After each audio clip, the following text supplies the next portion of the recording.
30,000 islands in the Pacific Ocean, and many of those are uninhabited.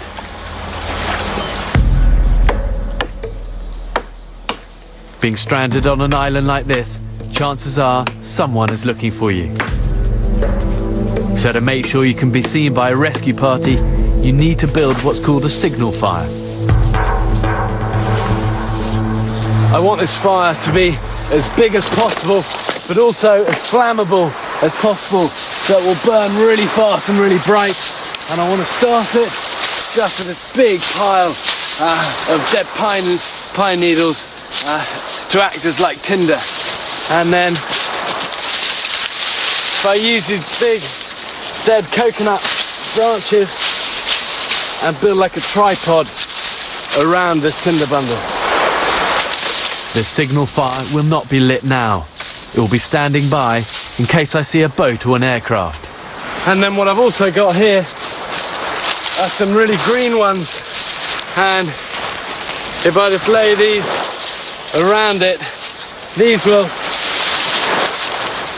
act not only to waterproof it and keep this whole signal fire dry, but it will also smoke. And if something comes over in the day, I'm going to need that smoke. But I do need to start another fire now, which I need to keep burning constantly so I can light my signal fire at any time.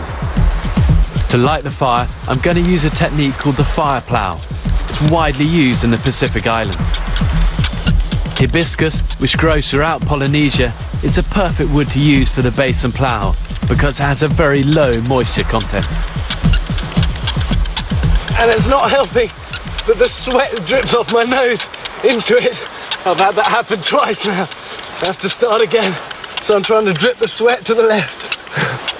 Come on, you're almost there. By creating enough friction between the wooden handle and the groove, you can work up a coal that can then be used to light a coconut tinder bundle. Okay, look, that ember's going now. And if we just tip this into this tinder bundle, and we should have flames. There we go. Whoa.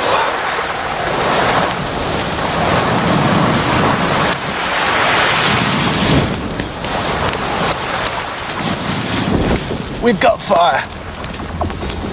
Staying warm here is not the problem, but the sun is punishing, and prolonged exposure to the wind and rain can sap your health. So I'm going to build a simple shelter. Hibiscus is such a useful tree, and it's common near the shoreline of Pacific Islands. You can spot it by its heart-shaped leaves. Its smooth bark is also excellent for lashing material. Normally I'd build a shelter right back in the shade, but really for me the priority out here is that I'm visible from the air. Anything flying over, any rescues. What I'm going to do is lash these on with more of this bark fibre. As a first layer, use dried palm leaves. They're plentiful and I don't waste too much energy finding them. And on top, fresh leaves that are more waterproof.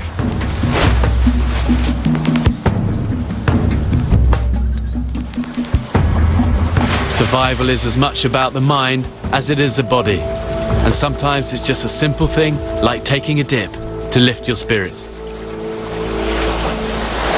Often the reason that islands like this are uninhabited is that there's no ready supply of drinking water. And my best way of finding a drink is to get to these coconuts. And the ones I want are up there, but the only problem is that's probably about 35 or 40 foot up.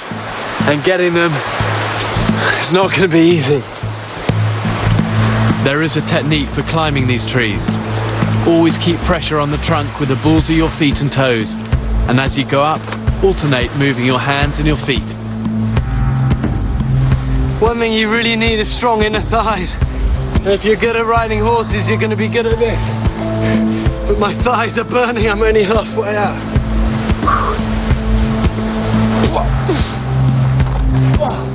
Coconuts may be a lifesaver in this castaway situation, but they're also killers. People die every year from coconuts falling on their heads, and an average sized nut weighing 2 pounds can hit the ground with a force of 1 metric ton.